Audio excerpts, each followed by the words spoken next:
For the students that are joining us, if you'd like to have your cameras on, you're welcome to. If you want to leave them off, that's fine too. But I will turn this over to our panelists. Terrific. Well, thanks, Jen. So you have three of us today. We're all part of the advisory council. My name's Mary Garrett, and we have David Campbell and Brian Jones as well. So we'll just do a quick intro on ourselves, give you a few thoughts. This topic is about resumes and LinkedIn, kind of like getting started with that. So we'll give you a few thoughts, but then I think it'll be most effective if we have some dialogue. And if you have questions that you're thinking of while we're talking, you can post it in the chat, or you could just speak up when you have, if you have a thought that you want to share or a question to ask. So we'll jump in. My name is Mary Garrett. I have been with the group for about 3 years now with the Advisory Council. I worked at IBM for my career. I started out as an engineer. Then I went into sales, and then I was in marketing and communications.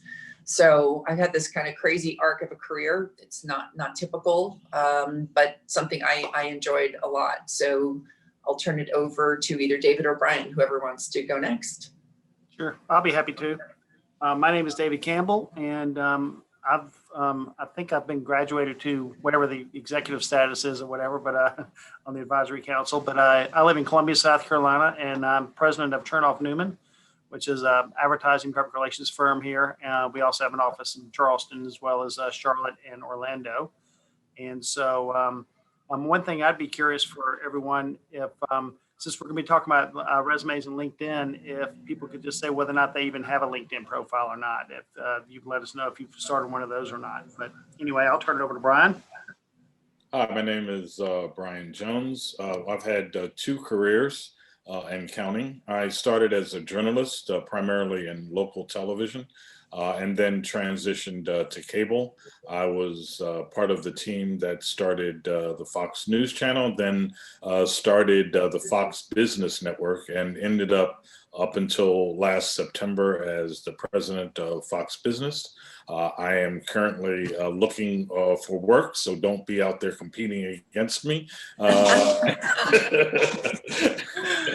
And obviously, because that is the status, I've spent a lot of time recently on resumes and LinkedIn profiles and trying to see what's effective and what works, and how people approach looking for work in very interesting times.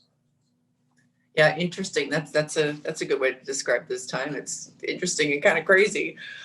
So we had each of us can share just a few high-level thoughts about resumes and LinkedIn, and then I think it would be good to jump into your questions that we will just kind of touch on some high-level thoughts that each of us had.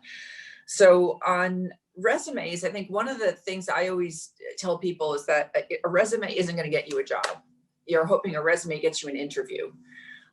So what you want to do is make sure you think about the content that you put on your resume. You want it to make somebody want to know more, is kind of what the point is. Dr. with Jennifer Kaufman is going to put out on a link for you guys, is a woman that I have mentored, Grace Samuelson, graduated last May. Did a really nice job on her resume. And I think sometimes I always find it helpful to see a good one. You know, what looks like, what does a good resume look like? And I thought hers was good because it was engaging.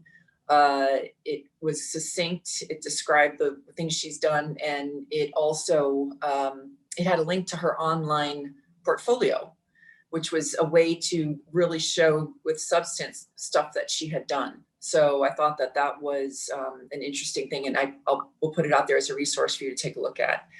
High level on LinkedIn, there were kind of 2 areas we thought you might be interested. One is the profile itself, and we can talk about that. We'll just go high level. I think there again, you want to be what will distinguish you, what is unique about you. That's kind of what you want to get to on a profile. And then posting. You can post content out there. I would keep it succinct. 4 to 5 paragraphs, some regular cadence. Some people ask, do you have to do it daily? That would be bad.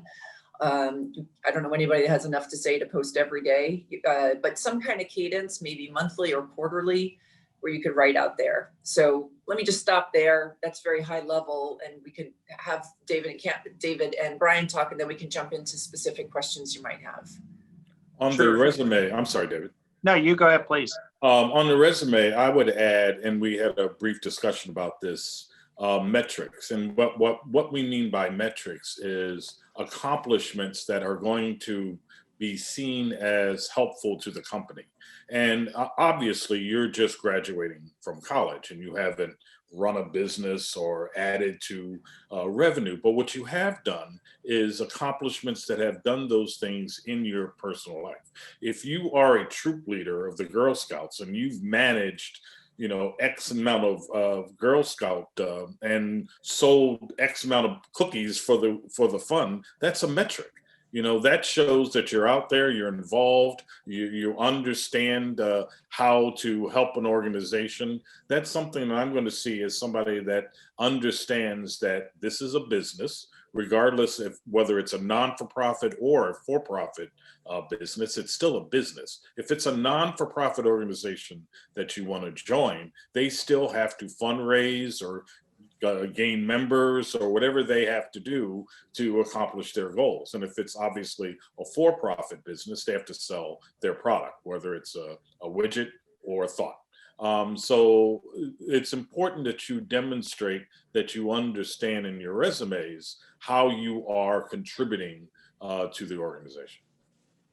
Yeah, that's a great point. And so, you know, your resume is just not a checkoff of I had these positions, and so therefore that makes me attractive.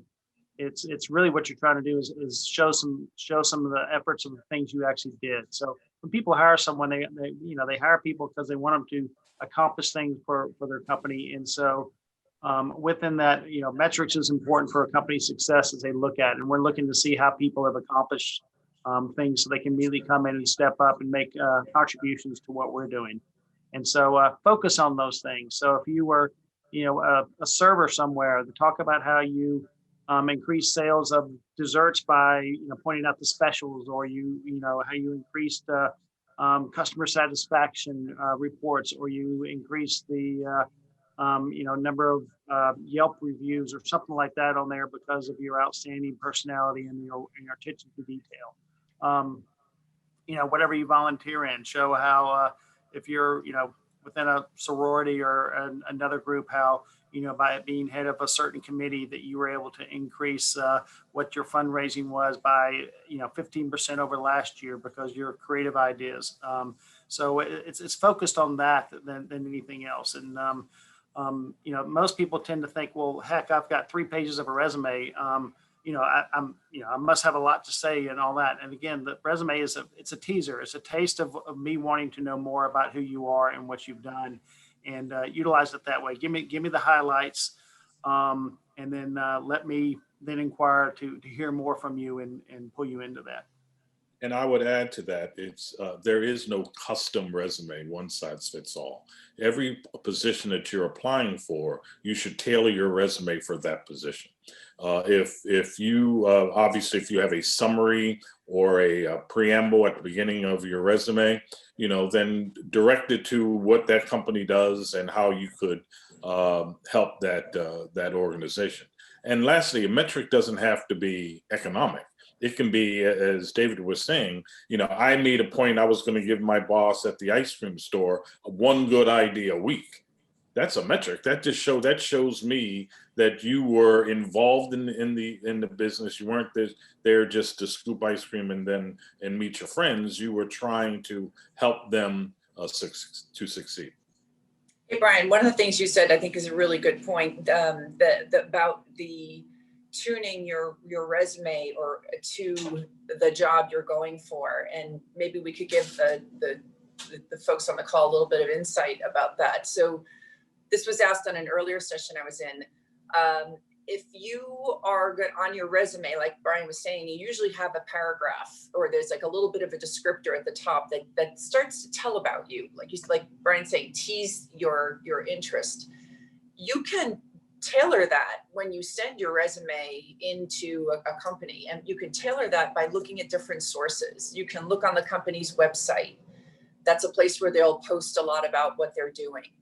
you can look in their annual report, which is generally a big document, but there's usually a letter from the CEO. Someone had referenced this as an earlier discussion. And I think that's a really good place to understand what they're trying to focus on or what they're caring about that particular point in time. So when you see what they're interested in, you can tailor that paragraph about yourself if it's relevant in some way to acknowledge that you have done your homework, you understand who they are, and then you're trying to describe how you might be able to contribute to them.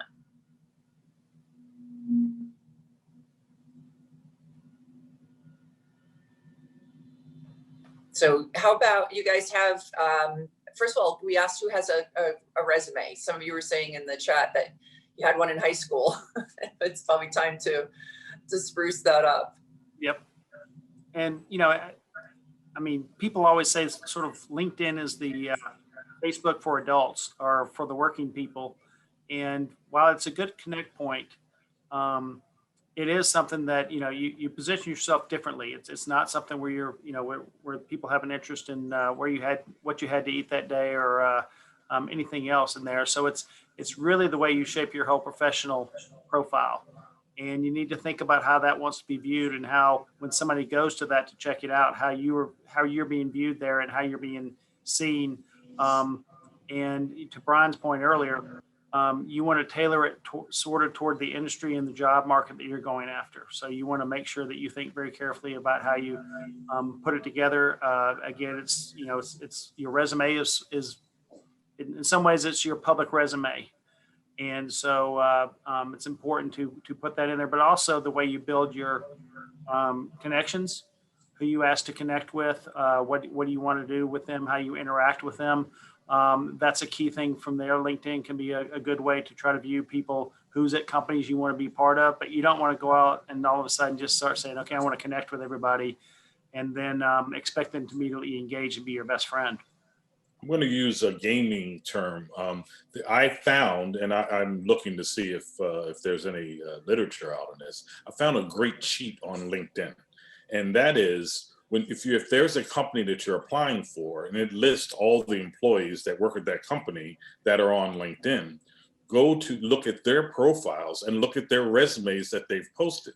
They've obviously got the job. They're inside the company. So what qualities do they post on their resume that could be used to edit your own resume and your own profile? I look to see if there are any trends that are posted, or whether it's skill set or backgrounds that some of those employees have, because it's obviously that's something that worked. It got the attention of the recruiter or the hiring agent at that company. And if there's something that turns out to be similar, I think that's a good indication that that's a quality that company is looking for.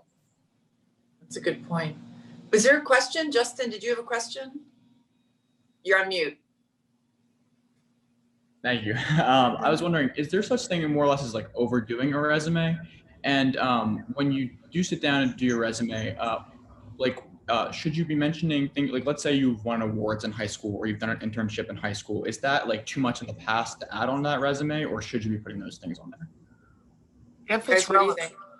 Yeah, I mean, if it's, if you got an award for doing the most jumps in a pogo stick in high school, it may not be the most relevant thing, but if it's something that shows, you won a writing award or something like that in high school, especially in this early part of your career, then that's something you can mention underneath there, and that would be relevant.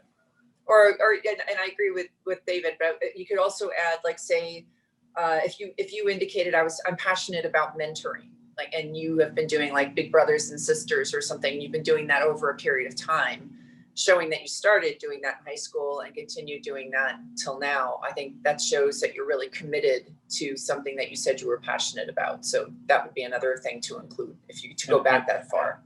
And I would add, and we're remiss in not saying, is that there needs to be a cover sheet. There needs to be a cover letter. And the cover letter is a great opportunity to put, if you are passionate about mentoring, that's a great opportunity to expand upon that. And then you can just reference that in the resume where that occurred. But to your initial question, I think, one page is more than sufficient. Unless it really needs to go beyond that. You should be able to, in most cases, tell me enough to bring you in for an interview with that single page. Yeah, I agree, particularly at this stage of your career, that it's a one pager is absolutely sufficient. And you can include your internships on there. You can include, what kind of courses you studied, if you want to include that, if there's something really pertinent to that got you excited. How about other questions? What kinds of things are on your mind other than Justin was brave enough to ask the first question? What else have you got on your mind?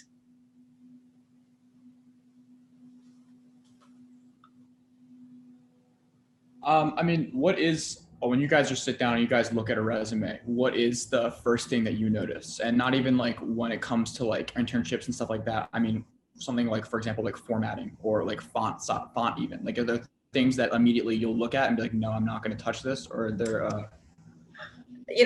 for me, it's substance over form. It's got to look decent, and there's so many tools today to make it look, interesting. Yeah, I think so. So some level of interest, but I wouldn't go crazy on that. I think just something kind of really clean looking, because it's really more about what you're saying than how you say it. I think that's my bias. I'm curious. I think you're right. I don't make me work harder than I have to. It's got to be clean and clear. If I have to find where information is because the design is so creative that the letters and the words are broken up, then I'm trying to decipher this resume rather than read this resume. Unless it's a really creative job, the focus should be on clarity and introducing yourself. Obviously, if it's a graphic job, then it helps to show me that you're creative. But if it's a position that that you're just trying to get the interview for, then clarity, because we're all busy. You're busy, we're busy as well, and we're going to go through this rather quickly. And believe me, these days, if you're spelling correctly and putting things in grammatical English, you're going to stand out, at least in some of the resumes that I've seen recently, more than some of the others. Yeah, I mean, I'm looking for a professional and not too cutesy or too whimsical. If it tries to look too clever, then you may just lose me, and it almost detracts from what I'm looking for. I sort of go straight to the bottom line and start saying, okay, what has this person done that would make me think that they would be a good part of my organization? And what are some of those highlights that stick out to me? Creativity is, that's helpful, but again, if it distracts or becomes, keeps me from really finding out the highlights, then I tend to get lost in it. Now, you guys are all communications students, and I think if you have some samples of writing that you've done or work that's been published that you may want to share, that how Grace did it, as I mentioned in her on her resume. She has a hot link in the document that goes to an online portfolio. And so in that, she has a blog that she's written. She had some articles that she had published. She was on doing a brief newscast once as part of an internship. So that doesn't take up space on her resume. It's just a link to it. So if somebody wants to go to that, that's a nice thing. And I think for any of you, the more writing you're doing, the better. And if you think you have something that you would like to have linked to your resume, that's just another way to demonstrate your capability and maybe distinguish you a little bit if it's something that you think is particularly representative of your work. Yeah, the link is a good idea, and depending on what their interest is, I mean, we hire creative people, we hire PR people, and all. The first thing we also want to know is a sample of your work, and is there a link to either your portfolio or anything you have. We see a lot of people now with personal websites, and so that's almost becoming standard. And so in there, if you have kind of things that you've worked on, things that you've been part of that, and also detail in there like your contribution to it. If somebody just said, hey, here's a great ad I designed, like, well, what part did you have in there? Did you write the copy? Did you design the whole thing? Or a press release, is that something that you did, the whole PR plan on your own? Or was that something that you was part of a project that you were contributed to? So, include those items as well. I've got a question for you. How much of what's on the resume should go on LinkedIn? Should they be duplicates? Should LinkedIn have more or less than what's on a resume? I think it's a lot of similar content, but another thing you can do on LinkedIn is there's an area at the bottom called interests. And, so if you said, to go back to an earlier example with mentoring, if you were into mentoring, there's got to be some kind of a group that is in LinkedIn that would allow you to say, okay, I'm interested in mentoring, or big brothers and sisters, or, or if you're into media, I follow these companies that are media companies. So I think you have a way, they will generally look at that just to kind of see, what are you really interested in? And, do you participate in that? So that's another thing I think you can do above and beyond the resume. That's a little harder to do that in the resume. How about you guys? What do you think? Yeah, to your point on whether the resume needs to match the profile, they don't need to match exactly, but they can't be in conflict. You can't say you had all of these accomplishments on your resume and then have X amount more on LinkedIn. They have to, the two have to be accurate. You can't use LinkedIn to blow up the impact, as David was saying, that you had on that ad. You have to be truthful and accurate. And I agree. LinkedIn is a great opportunity to express your personality. If there are articles or groups or other things that you're interested in, that's a great place because you can link to things. It doesn't have to just be textual. It could be other articles that have had an impact on your life, or something that you read recently that you think and agree with. And that's a great place for that. Yeah, it's a great point. We've got about 1 minute left. Does anybody have a last question for our panelists? Should we make our resume or LinkedIn more professional or personable, or kind of like a mixture of both, so to speak? I'd say on LinkedIn, it's kind of professional because it's used by a lot of companies now are using LinkedIn for recruiting. So, I think you have a chance to be more personal in an interview. I would probably lean towards the professional would be my advice on LinkedIn. I agree. I mean, it doesn't have to be too stoic where it doesn't show, anything about you, but I wouldn't include anything. I mean, this is really about, professional, what we're seeking to hire people. And so those professional aspects of it would stand out first. Yeah, I completely agree. It should be a professional platform. I am noticing, as well as others, that more and more personal thoughts are moving into LinkedIn from Facebook and Instagram and the others, and some in the professional are using it as a platform for their opinion. But I think that especially if you're trying to use it to get noticed and get employment, it should be a professional vehicle. Great. Well, Mary, Brian, David, thank you so much for your time and information today. We greatly appreciate it. If any of the students have questions that weren't answered, feel free to post them or contact me and I can put you in touch with our panelists to get some answers for your questions. But thanks everybody for participating.